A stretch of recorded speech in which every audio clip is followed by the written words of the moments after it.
جاہلیت کے اندر ایک رواج تھا، اسلام آنے کے بعد بھی یہ چیز برقرار رہی۔ مالک اپنے غلام سے مکاتبت کرتا تھا، کتابت لکھا پڑھی ہوتی تھی۔ غلام کو کہتا تھا کہ اگر تم مجھے اتنا اور اتنا پیسہ، مان لو کہ 100 درہم، 200 درہم، 500 دینار، کچھ بھی XYZ، مطلب مالک اپنے غلام کو کہتا تھا کہ تمہیں جو دی آما کے اتو طاقت دیئے دیئے تمہیں کیا آزاد کر دیو، مطلب ایسے ہی بولتا، آپ سمجھ جائیں کہ میں تم کو آزاد کر دوں گا اگر تم اتنا پیسہ دے دو گے۔ لوگ بولتے ہیں کہ آپ لوگ جامعہ سلفیہ سے آتے ہیں، ایسی اردو بولتے ہیں کہ نہیں سمجھ میں آتا، مجھے ایسا نہیں لگتا، میں سالوں سے آ رہا ہوں، آپ لوگ کو بنگلہ میں سمجھاؤں نہ سمجھاؤں ٹوٹے پھوٹے زبان میں، لیکن میں نے دیکھا ہے کہ الحمدللہ آپ لوگ اردو سمجھتے ہیں کہ نہیں، جو بول رہا ہوں سمجھ آ رہی ہے بات؟ جی آ رہی ہے، الحمدللہ، سنو الحمدللہ۔ تو ابو بکر صدیق رضی اللہ عنہ کا ایک غلام تھا، میں اپنے وقت پہ ختم کروں گا انشاءاللہ، گھبرائیں گا صدر صاحب۔ تو وہ ایک غلام تھا، اس سے معاہدہ ہو گیا کہ تم مجھے اتنا مال لا کر کے جس دن دے دو گے تھوڑا تھوڑا کر کے میں تم کو آزاد کر دوں گا۔ ان کا وہ غلام ایک دن جاتا ہے، یہ مال لے کے آتا ہے، ابو بکر صدیق رضی اللہ عنہ کو کھانے کے لیے دیتا ہے، ایک روٹی اس سے خرید کر لاتا ہے۔ ابو بکر صدیق رضی اللہ عنہ پیٹوں سے آنکھ چپکا ہوا، اللہ اکبر، پیٹ چپکا ہوا، بھوکے ہیں، وہ روٹی لا کے دیتا ہے۔ ابو بکر صدیق رضی اللہ عنہ وہ روٹی کھانا شروع کر دیتے ہیں۔ روٹی مارکیٹ میں تنور کی بنی بنائی ملتی تھی، آج بھی عربوں کے یہاں رواج ہے۔ روٹی لے کر کے آتا ہے، جب اللہ کے رسول صلی اللہ علیہ وسلم کے صحابی خلیفۃ المومنین ابو بکر صدیق رضی اللہ عنہ ایک نے والا روٹی منہ میں ڈالے ہیں خالی پیٹ، صبح سے شام ہوا ایک نے والا روٹی۔ غلام پوچھتا ہے، اے امیر المومنین، اے خلیفۃ المسلمین، اے خلیفہ، اے رسول، آپ کو پتا ہے یہ روٹی میں کہاں سے لایا؟ کئی خاندے کہنے چاہیے اپنی جانے میں یہ روٹی ہے کہاں سے؟ کہتے نہیں بتاؤ کہاں سے لایا؟ کہا کنت تکہنت للانسان فی الجاہلیہ، زمانے جاہلیت کے اندر میں نے ایک آدمی سے کہانت کی تھی، ایسے جھوٹ موٹ کا کوئی غیب کی خبر، تقدیر کی کچھ باتیں اونٹ پٹائیں بتا دی تھی، وہ آج صحیح ہو گئی اتفاق سے، مطلب میں نے جھوٹ بولا، ایسے ہی کچھ بول دیا، تقدیر میں کیا بول دیا ایسا ہوگا، کہانت کی، وہ اتفاق سے صحیح ہو گیا ہے نا۔ مزار پہ بہت سارے لوگ جاتے ہیں، بیٹا دے دو، بیٹی دے دو، یہ دے دو، ایک آدمی کو ہو گیا اپنا بابا نے دیا، بابا نے دیا، ارے 99 کو نہیں ہوا، اس کا کوئی کہاں کہ ہو گیا۔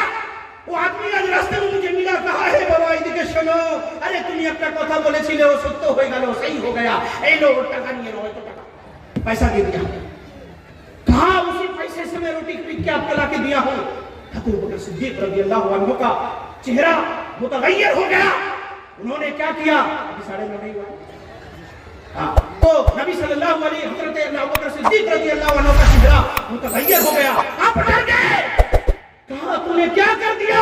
حرام مال مجھے کھلایا۔ حضرت ابو بکر صدیق اپنے منہ کے اندر انگلی ڈال رہے ہیں، وہ الٹی کرنا چاہ رہے ہیں، قے کرنا چاہ رہے ہیں، وہ ایک نوالا روٹی کا ان کے پیٹ سے نکل جائے، اللہ اکبر، روٹی کا ٹکڑا پھلتا نہیں، نکلتا نہیں، خالی پیٹ ہے، پانی پی کر کے حلق کے اندر انگلی ڈال کر کے قے کرنے کی کوشش کر رہے ہیں، الٹی کرنے کی کوشش کر رہے ہیں۔ لوگ کہتے ہیں ابو بکر صدیق اللہ سے معافی مانگ لیجئے، آپ کو نہیں پتا تھا، آپ نے لاعلمی میں کھایا۔ ابو بکر صدیق کہتے ہیں میں کیسے بھول جاؤں اللہ کے رسول کی اس حدیث کو؟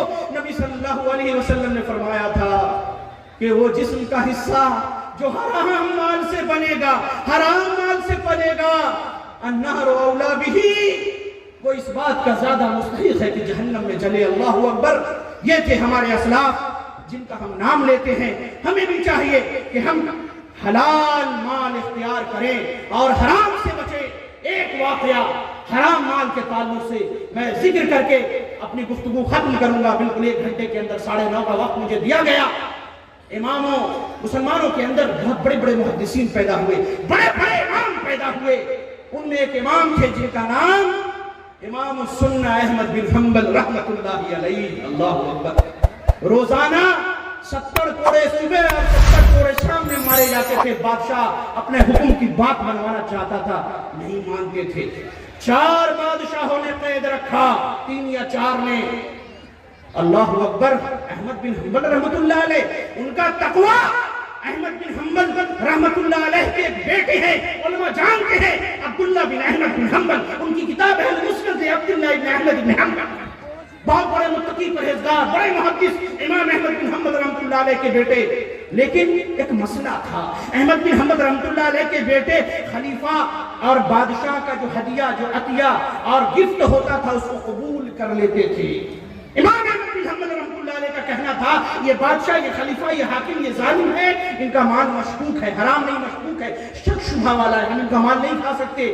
نبی نے کہا ہے داما یریم کے نام علیہ, اس چیز کو چھوڑ دو جس میں شک و شبہ ہے, اس کو اختیار کرو جس میں شک و شبہ نہیں ہے. میں خلیفہ کے مال کو مشکوک سمجھتا ہوں, میں نہیں لوں گا. ان کے بیٹا کہتے تھے کہ نہیں حلال ہے. آپ اس طرح نہیں کہہ سکتے, اختلاف تھا.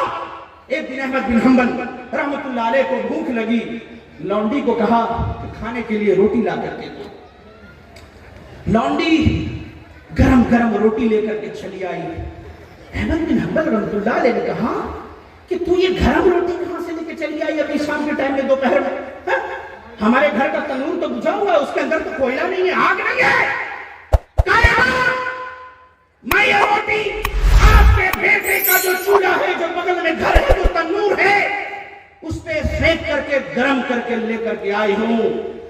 حضرت امام احمد بن حنبل نے کہا لے جاؤ اس روٹی کو. احمد بن حنبل مشکوک مال سے خریدے گئے کوئلے کے اوپر گرم کی ہوئی روٹی نہیں کھا سکتا. اللہ, یہ تقویٰ. احمد بن حنبل حدیث کے لیے سفر کر رہے ہیں, پیٹھ پہ حدیثوں کا پرندہ ہے, راستے میں زیادہ راہ ختم ہو گیا, قافلے کی شکل میں جا رہے ہیں, پیسہ نہیں, روپیہ نہیں, کھانا نہیں, ستو نہیں, ساگ نہیں, کچھ نہیں.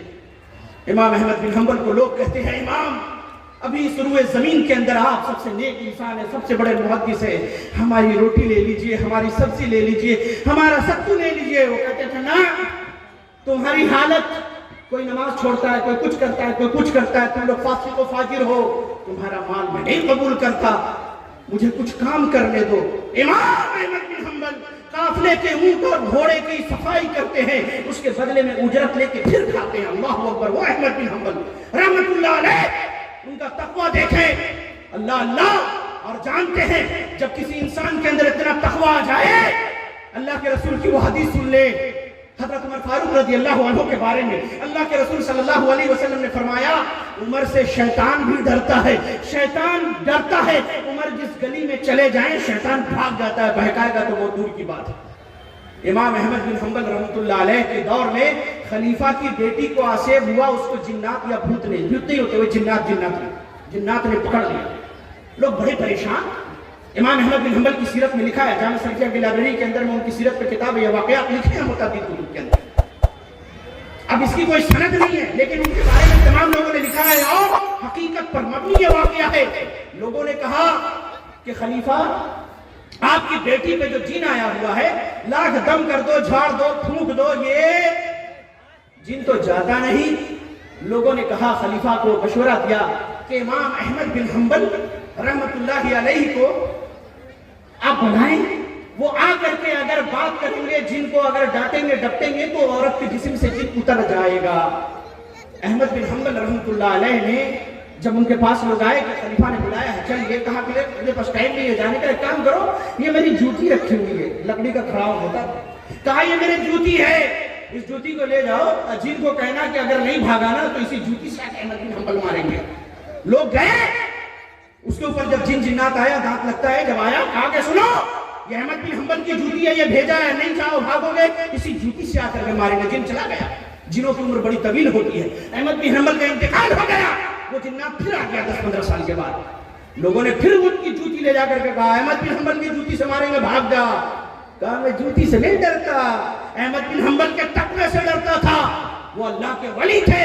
میرے بھائی, ہمیں بھی چاہیے کہ ہم اپنے اندر امام احمد بن حنبل رحمۃ اللہ علیہ جیسا تقویٰ پیدا کریں, ابوبکر صدیق جیسا تقویٰ پیدا کریں. احمد بن حنبل رحمۃ اللہ علیہ کے بارے میں 2-3 منٹ ہے, ایک جو گفتگو میں بیان کر رہا تھا اسے تکمیل کر دوں. احمد بن حنبل کو 3 سے 4 بادشاہوں نے قید کر کے رکھا, اس لیے کہ وہ سچ بولتے تھے, حق پہ چلتے تھے. احمد بن حنبل کو ایک بادشاہ نے جو آخری تھا اس نے آزاد کیا, بڑا احسان, آزاد کیا, جیل سے نکالا, کتنا بڑا احسان.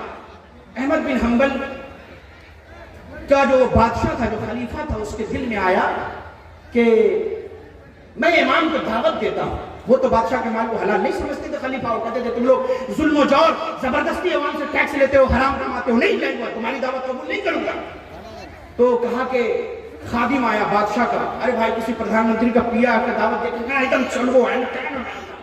وہ کہا کہ آپ کو خلیفہ نے بلایا ہے، کہا جاؤ خلیفہ کو کہہ دو احمد بن حنبل کو اس نے جیل سے آزاد ضرور کیا ہے لیکن اس کی دعوت میں قبول نہیں کرتا، پہلے اپنے اعمال کو وہ درست کرے.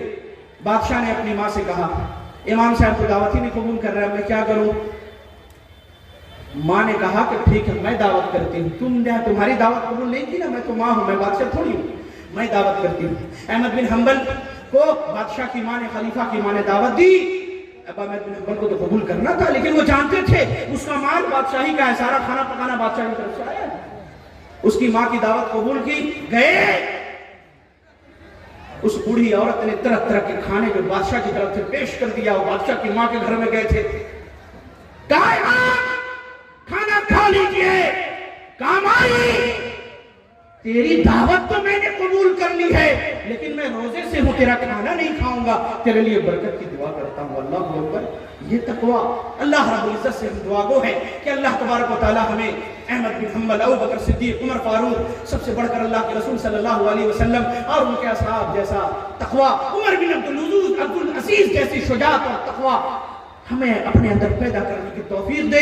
کیونکہ میں نے شروع میں کہا تھا لا حول ولا قوت الا باللہ، اللہ کی توفیق اور اس کی مدد سے ہی ہم نیکی کر سکتے ہیں. اے اللہ ہم تیری بارگاہ میں دعا کرتے ہیں انتہائی گریہزاری کے ساتھ. اے اللہ تعالیٰ تو سب سے پہلے مجھے اور پھر اسٹیج پر موجود تمام لوگ، تمام سامعین و سامعات کو، تمام مرد و عورتوں، بہنوں ماؤں کو، تمام بزرگ اور نوجوان کو آج کی تعلیم سے جلسہ کے ختم ہونے کے بعد سے ابھی سے سگریٹ، بیڑی، کھینی، تمباکو اور خاص طور پر حرام قسم کے مال کو کمانے اور کھانے سے بچنے کی توفیق عنایت فرمائے. اقول قولی ھذا واستغفر اللہ لی ولکم ولسائر المسلمین آمین. وآخر دعوانا ان الحمد للہ رب العالمین. والسلام علیکم ورحمۃ اللہ وبرکاتہ.